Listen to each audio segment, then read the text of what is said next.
नमस्कार विद्यार्थी मित्रांनो, तुमचं पुन्हा एकदा स्वागत आहे आपल्या YouTube चॅनलमध्ये. आपण आज चालू करतोय महाराष्ट्रातील समाजसुधारकांची एक महत्त्वाची सिरीज. आपण वन बाय वन एका व्हिडिओमध्ये डिटेलमध्ये महत्त्वाचे आपले समाजसुधारक आहेत. जगन्नाथ शंकर शेठ, बाळशास्त्री जांभेकर आपले असतील, गोपाळकृष्ण गोखले, एम.जी. रानडे, लोकमान्य टिळक, आंबेडकर, महात्मा गांधी यांसारखे कर्वे आपले, यांसारख्या महत्त्वाच्या आपण समाजसुधारकांचा काय करणार अभ्यास करणार. तसेच आपल्याकडे गोपाळबाबा वळंगकर, नंतर आपले शिवरामदाबा जानबा कांबळे, नंतर किसनजी बनसोडे वगैरे असे सुद्धा मी समाजसुधारकांचं काय करणार आहे, तुम्हाला व्हिडिओ उपलब्ध करून देणार आहे. तर आज तर आपण आज पहिल्यांदा अभ्यास करूया महाराष्ट्रातील आपले एक समाजसुधारक जगन्नाथ शंकरजी, ज्यांना आपण प्रेमाने काय म्हणतो, सर्वजण नाना म्हणतो. ओके. त्यांचा आपल्या मुंबईच्या ह्या जडणघडणीमध्ये काय आहे, खूप महत्त्वाचा मोलाचा वाटा आहे. म्हणून त्यांना मुंबईचे काय म्हटलं जातं, सम्राट सुद्धा म्हटलं जातं, अनभिषिक्त सम्राट म्हटलं जातं किंवा मुंबईचे शिल्पकार सुद्धा म्हटलं जातं. Okay. So one by one यांचा आपण एक अभ्यास करूया. जगन्नाथ शंकर शेठ, मुंबईचे शिल्पकार. त्यांचा जन्म आहे 1803चा आणि मृत्यू 1865ला होतोय. तर काय महत्त्वाचं आहे, तर त्यांचं मूळ गाव आहे मुरबाड, ठाणे. ओके. आणि ते गाव लक्षात ठेवायचं, मुरकुटे गाव. मुरकुटे गाव विचारू शकतात. आणि त्यांचा जो काही वडिलांचा काही जो व्यवसाय होता, तो कसा होता, तर हे आपण म्हणतो त्याला काय म्हणू शकतो, ज्वेलर्स. ओके. ज्वेलर्स ज्वेलर्स यांचा मोठा काय होता, व्यवसाय होता, श्रीमंत होते. ओके. दानशूर आणि समाजसुधारक होते. आणि आचार्य प्रक्रिया यात्रे काय म्हणतात त्यांना, मुंबईचे अनभिषिक्त सम्राट असं म्हटलं जातं. का मुंबईच्या जडणघडणीमध्ये मुंबईच्या विकासामध्ये यांचा महत्त्वाचा वाटा आहे. मुंबईमध्ये रेल्वे असो, मग ओके, महत्त्वाची सोसायटी आपल्या महाराष्ट्रातली पहिली सोसायटी असेल, मुलींसाठी शाळा असेल, अशा महत्त्वाच्या कामामध्ये त्यांनी काय केलेलं आहे, आपला हातभार लावलेला आहे. तर त्यातलं शिक्षणातलं एक कार्य आपण बघूया. पहिलं शिक्षणातलं कार्य बघूया. शिक्षणामध्ये त्यांनी काय काय काम केलेलं आहे, तर 1823 मध्ये बॉम्बे नेटिव्ह एज्युकेशन सोसायटीची त्यांनी काय केली, स्थापना केली. त्याच्यामध्ये कुणाचा हातभार लागला आहे, ते एल्फिस्टनचं त्यांचं काय लागलं आहे, त्यांना सहकार्य मिळालं. तिथे त्यांनी अनेक शाळांची काय केली, स्थापना केलेली आहे. 1834 मध्ये अतिशय महत्त्वाचं एल्फिस्टन कॉलेज स्थापन करण्यात त्यांचं काय आहे, पुढाकार आहे. 1840 मध्ये बोर्ड ऑफ एज्युकेशनचे सदस्य होते. 1856 मध्ये त्या बोर्डचं रूपांतर कशामध्ये झालं, शिक्षण खात्यामध्ये झालेलं आहे.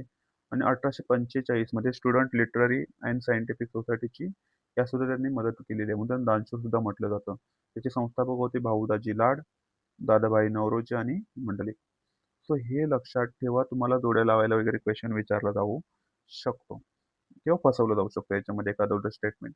मुंबई विद्यापीठ स्थापनेमध्ये सुद्धा त्यांचा महत्त्वाचा वाटा आहे.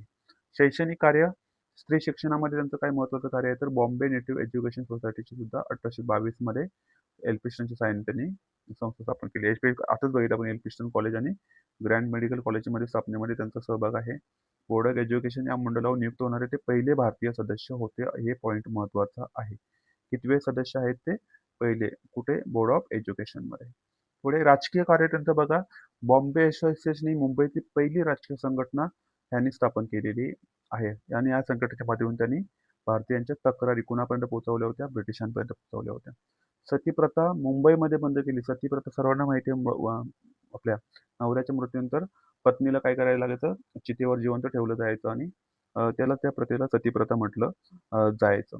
तर 1829 मध्ये लॉर्ड बेंटिकने काय केलं होतं, की सतीप्रथा बंद करण्यासाठी सती ऍक्ट वगैरे आणलेला होता 1829ला. ओके. याच्यामध्ये राजाराम मोहन राव यांचं बंगालमध्ये आपल्याला वाटा पाहायला भेटतो. तिथे त्यांनी काम केलेलं आहे. आणि मुंबईमध्ये काम कोणी केलेलं आहे, तर मुंबईतून पाठिंबा दर्शवणारे आपले नाना शंकर शेठ होते. ओके. म्हणजे हे त्यांनी ब्राह्मणांच्या विरोधात जाऊन केलेलं कार्य आहे. कायदे मंडळ 1861 मध्ये कौन्सिल ऍक्टनुसार मुंबई कायदे मंडळात त्यांची नियुक्ती होणारे पहिले आहेत, लक्षात ठेवायचं.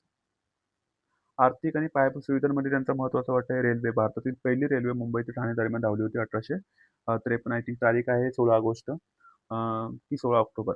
सुरू करण्यात आलेल्या नानांचा काय आहे, सिंहाचा वाटा होता. 16 ऑक्टोबर. किती कन्फर्म माहिती, 16 ऑक्टोबर लक्षात ठेवा, डेट माहिती असावी. आणि द ग्रेट इंडियन पेनिन्सुला GIPची रेल्वेची कंपनीचे ते काय होते, संचालक होते. ज्याच्यामध्ये मुंबई पुणे ह्या रेल्वे मार्गाचं काय झालं होतं, त्यांच्या अंडर, या कंपनीच्या अंडर काम झालेलं होतं. Railway Pune, Mumbai Pune. Bank of बॉम्बेच्या स्थापनेमध्ये त्यांचा महत्त्वाचा सहभाग आहे.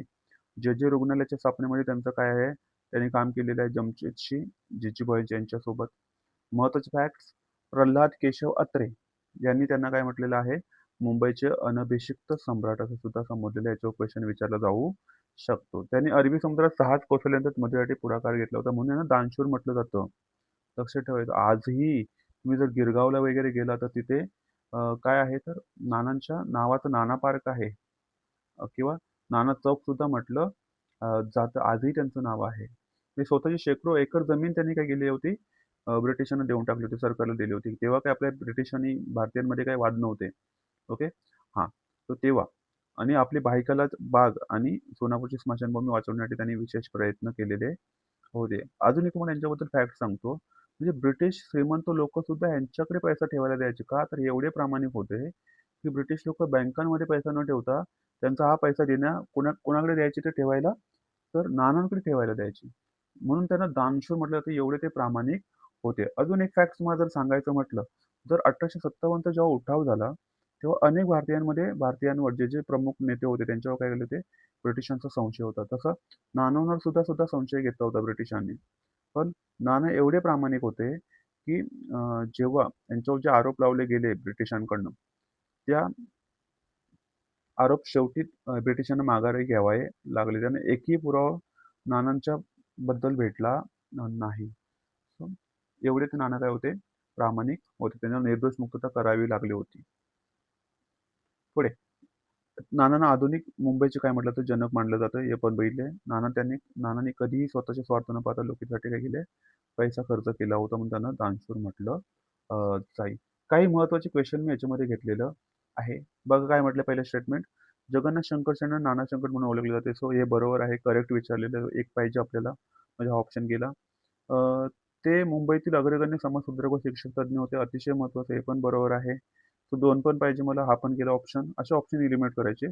त्यांनी सत्यशोधक समाजाची केली का? तर नाही. मगाशी आपण म्हटलं ना कुठले होते ते असोसिएशन बॉम्बे एज्युकेशन असोसिएशन आपली ती होती. आणि ही कॉन्ट्रिब्युटेड सिग्निफिकंटली महाराष्ट्राच्या आधुनिक शिक्षणाच्या प्रसारात त्यांचे मोठे योगदान होते. तर हे पण बरोबर आहे. सो 1, 2 आणि 4 हे स्टेटमेंट करेक्ट राहील. अशा पद्धतीने आपण एलिमिनेट करू शकतो. पुढचं काय म्हटलंय? जगन्नाथ शंकर शेटे यांनी एल्फिन्स्टनच्या संस्थेच्या स्थापनेत मोठं काय द्यायला आहे, योगदान दिलेलं आहे. तर बरोबर आहे. हे स्टेटमेंट सुद्धा कसं आहे? बरोबर आहे. त्यांनी स्त्री शिक्षणाला प्रोत्साहन दिले का? हो. तर त्यांनी स्त्री शिक्षणाला काय दिलेले आहे? प्रोत्साहन दिलेलं आहे. पुढचं स्टेटमेंट, इंग्रज शिक्षणाला विरोध केला का? असं कुठे म्हटलेलं नाहीये. त्यांनी बॉम्बे असोसिएशनशी संबंधित होते का? तर हो. तो 1, 2, 3 सो 3 स्टेटमेंट करेक्ट आहेत. हे थोडंसं रॉंग आहे. त्यांनी कधी असं म्हटलेलं नाही आपण, की त्यांनी विरोध केलेला आहे. बॉम्बे असोसिएशनमध्ये त्यांच्या स्थापनेमध्ये त्यांचा सहभाग होताच 1852 मध्ये. हे बघा ते. 1852 मध्ये बॉम्बे असोसिएशनची स्थापना केली का? तो 1852 ला केलेली आहे. राजकीय संकट होती का? तर आपल्या ब्रिटिशांसमोर आपले प्रश्न मांडायचे होते त्यांना. त्याची ती संस्थापकांपैकी होते का? तर हो. बॉम्बे असोसिएशन प्रशासनात भारतीयांचा अधिक सहभाग असावी अशी मागणी केली होती. तर हो. चुकीचा विचार आहे ना? आणि बॉम्बे असोसिएशनची स्थापना महात्मा फुले यांनी केली. तर हे चुकीचं आहे. कोणतं चुकीचं आहे? चौथं बरोबर नाही. तर कोणी केलेली आपल्या बॉम्बे असोसिएशनची स्थापना? तर आपले जगन्नाथ शंकर शेट.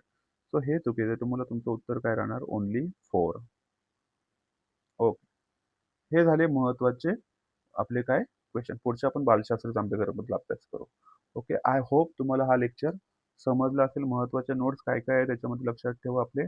काय-काय यांनी काम केलेलं आहे. बॉम्बे असोसिएशन असेल, अनभिक्षु सम्राट असेल, आपले ग्रेट पेनिन्सुलर रेल्वे, जी-आय-पीमध्ये त्यांची संचालक म्हणून ते काम पाहिलेलं आहे. काउन्सिल ॲक्टनुसार ते कायदे मंडळामध्ये सदस्य आहेत. बॉम्बे एज्युकेशन बोर्डमध्ये आहेत त्यांचा समावेश. तो अशा सर्व गोष्टी यांच्याबद्दल लक्षात ठेवा. ओके. आपण इथे थांबूया. आय होप तुम्हाला हे समजलं असेल. महत्त्वाचे आपण क्वेश्चन सुद्धा बघितले. ओके. गौरव हे पण बघितलं आपण. महत्त्वाचे फॅक्ट्स बघितले. भायखळा बाग आणि स्मशानभूमीसाठी त्यांनी महत्त्वाचं काम केलेलं आहे. रेल्वे, बँकिंग, बँक ऑफ बॉम्बेमध्ये त्यांची स्थापनेमध्ये सहभाग आहे. जे रुग्णालयाच्या स्थापनेमध्ये सहभाग आहे. पहिली राजकीय संघटना त्यांनी स्थापन केलेली आहे. बॉम्बे असोसिएशन 1852 मध्ये.